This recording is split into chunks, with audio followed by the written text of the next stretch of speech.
अस्सलाम वालेकुम। Welcome to knowledge point. Knowledge point में आप सबको खुश आमदीद कहते हैं।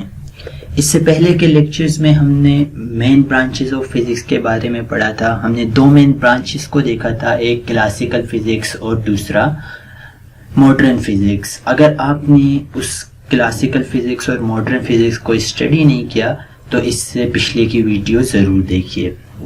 आज के दिन हम लेक्चर नंबर 3 में ब्रांचेस ऑफ फिजिक्स के बारे में पढ़ेंगे।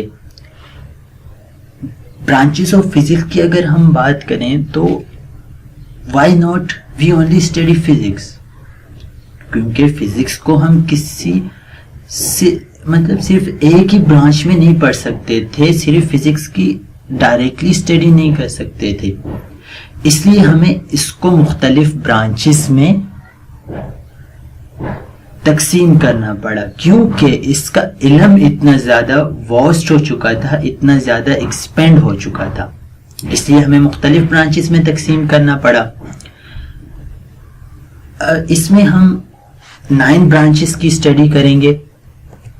सबसे पहले mechanics, electricity, electromagnetism, atomic physics, solid state physics, nuclear physics, astrophysics, biophysics and plasma physics. तो चलिए सबसे पहली ब्रांच को तफसील से देखते हैं कि मैकेनिक्स क्या होता है। अब मैकेनिक्स में हम स्टडी करते हैं मोशन, कि कोई ऑब्जेक्ट मोशन में है तो किस वजह से है। इसमें हम ऑब्जेक्ट की मूवमेंट की स्टडी करते हैं और उसके साथ ये भी देखते हैं कि वो ऑब्जेक्ट किस वजह से मूव कर रहा है। जैसे अगर कोई ऑब्जेक्ट रेस्ट में है तो किस वजह से है, अगर वो मूव कर रहा है, मोशन में है तो किस वजह से है। जैसे एक एग्जांपल ले लेते हैं कि गाड़ी अगर मूव कर रही है तो वो किस फोर्स में मूव कर रही है, इस पे कौन सी फोर्स लग रही है। अगर कोई चीज रेस्ट में है तो किन फोर्सेस की वजह से रेस्ट में है। So in mechanics we deal with the motion of object with or without reference of the object. Second branch of physics. Second branch of physics हमारे पास जो है वो इलेक्ट्रिसिटी। इलेक्ट्रिसिटी में हम मुजाहिरे और असर के बारे में पढ़ते हैं। किस चीज के? इलेक्ट्रिकल चार्जेस के। इसमें हम पढ़ते हैं इलेक्ट्रिकल चार्जेस के रिलेटेड फिनोमेना और इफेक्ट को। फिनोमेना मीन्स मुजाहिरे और इफेक्ट मीन असर। तो इलेक्ट्रिसिटी में हम इलेक्ट्रिक चार्जेस की स्टडी करते हैं, इसके फिनोमेना की स्टडी करते हैं, इसके इफेक्ट की स्टडी करते हैं। So electricity is concerned with the phenomena and effect related to electrical charges. Okay, so ये electrical charges क्या होते हैं? Electrical charges को अगर हमें स्टडी करना है तो हमें न्यूक्लियस के बारे में स्टडी करना होगा। अब न्यूक्लियस की अगर हम बात करें तो न्यूक्लियस में हमारे पास न्यूक्लियन होते हैं। मरकज में हमारे पास मरकज़ा होता है जिसमें हमारे पास प्रोटॉन होते हैं और प्रोटॉन का पॉजिटिव चार्ज होता है। उसके अंदर हमारे पास न्यूट्रॉन होते हैं और उसके इर्द गिर्द इलेक्ट्रॉन जो है मूव कर रहे होते हैं और इलेक्ट्रॉन का जो चार्ज होता है वो नेगेटिव होता है। अब इलेक्ट्रॉन रिवॉल्व कर रहे होते हैं, जो पॉजिटिव और नेगेटिव चार्जेस हैं वो आपस में एक दूसरे को रिपेल कर रहे होते हैं, जिसकी वजह से इलेक्ट्रॉन मूव कर रहे होते हैं। जैसे अगर गुब्बारे को रगड़ा जाए तो इस पे मंफी चार्जेस आ जाते हैं, नेगेटिव चार्जेस आ जाते हैं, जिसकी वजह से अगर कागज या किसी चीज से मिलाए तो वो जो है उसकी तरफ आना शुरू हो जाएंगे। मतलब जो हमारे पास नेगेटिव और पॉजिटिव चार्जेस हैं वो एक दूसरे को रिपेल कर रहे होते हैं। Third one is electromagnetism. Electromagnetism में हम लोग इलेक्ट्रिसिटी और मैग्नेटिज्म को एक साथ पढ़ते हैं।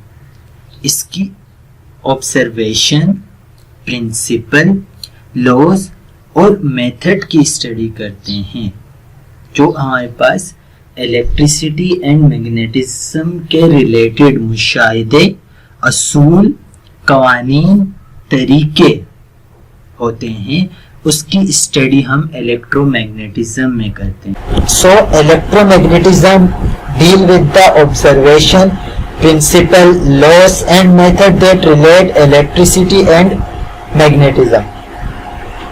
चौथी ब्रांच हमारे पास जो है वो एटॉमिक फिजिक्स कहलाती है। एटॉमिक फिजिक्स में हम एटम के स्ट्रक्चर और प्रॉपर्टीज के बारे में स्टडी करते हैं कि कोई किसी एटम में नंबर ऑफ प्रोटॉन और नंबर ऑफ न्यूट्रॉन की तादाद क्या है।